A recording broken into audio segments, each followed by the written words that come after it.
Rated PG. Ito ay nangangailangan ng patnubay at gabay ng magulang para sa mga batang manonood.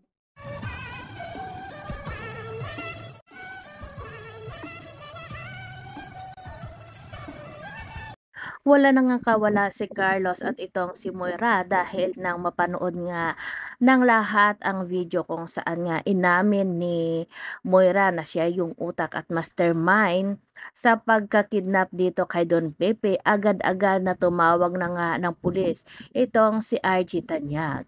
Kaya naman dali-dali nilang natuntun kung nasaan nga itong si Moira at si Carlos.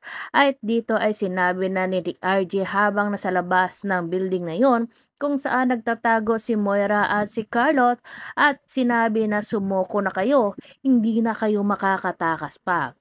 Dito ay sobrang nag-alala nga itong si Moira.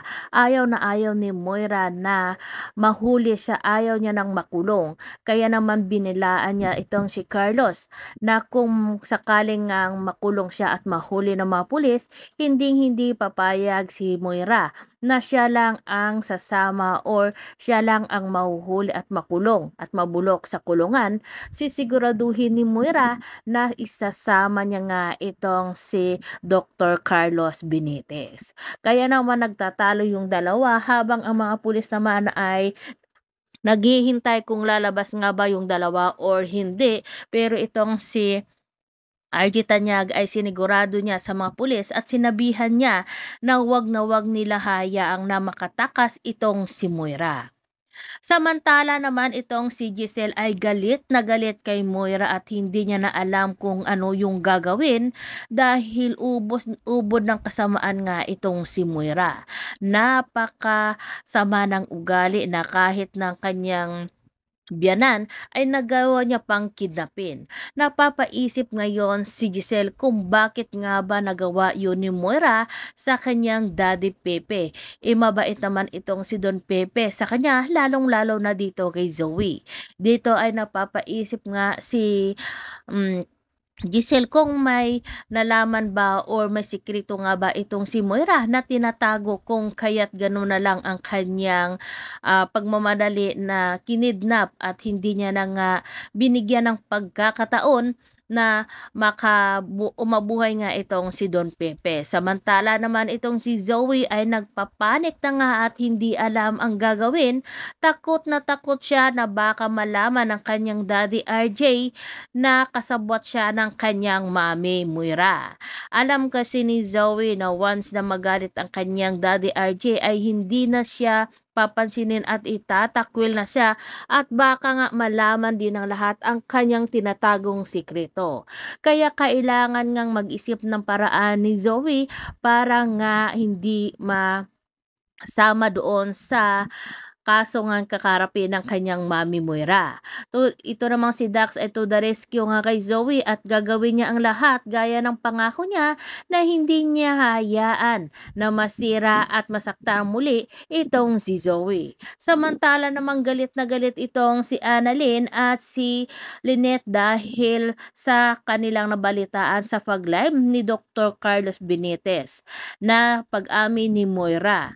Dito ay galit na galit nga si Annalyn at hindi niya mapapatawad ang kanyang sarili pag makatakas pa nga itong si Moira. Ganon din itong si Lynette na galit at ngayon ay medyo naniniwala na nga siya kay Carlos dahil una na nga binalaan siya ni Carlos na ang mga gumagawa ng hindi maganda sa kay Lynette ay kagagawan nga ni Moira. At sa katunayan nga ay napatunayan nga ni Carlos nga tama nga ang kanyang sinabi kay Lynette nung pumunta sila sa restaurant nga na nagmamadaling lumabas itong si Annalyn at nagtatakbo at sinabi na meron daw isang tauhan si Moira na hinahanap itong si Lynette at merong baril na hawak-hawak.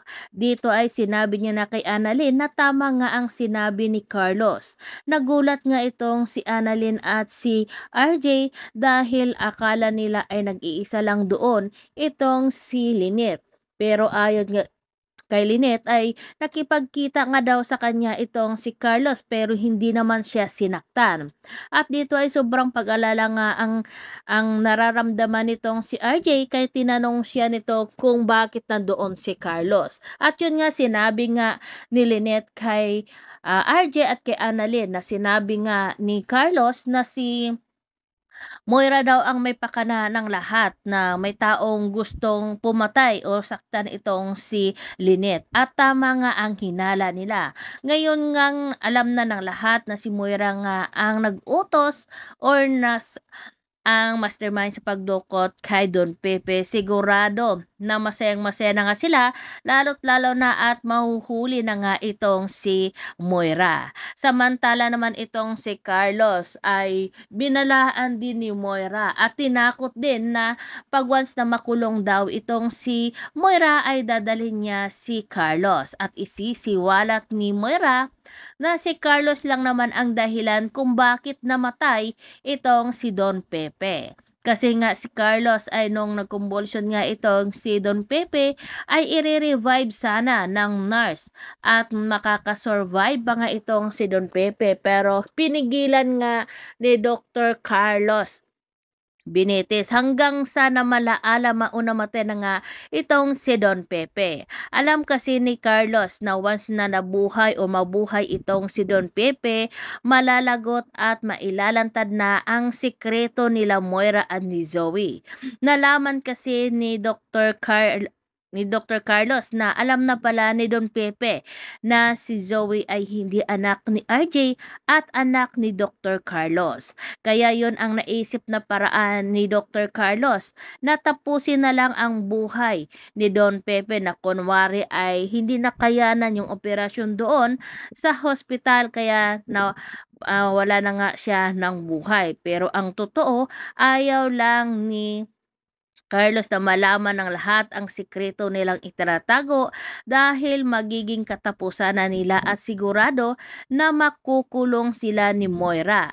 At kawawa naman ang kanyang anak na si Zoe once na malaman ng lahat lalong-lalo na ng mga tanyag na hindi pala siya isang tanyag at hindi anak ni Dr. RG Tanyag. At si Dr. Carlos Benitez ang totoo niyang tatay. Kaya naman itong si Moira ay natatawa na lang dito kay Carlos. Dahil sabi nga ni Moira, alam ko rin ang sikreto mo. Meron ding akong alas laban sa'yo.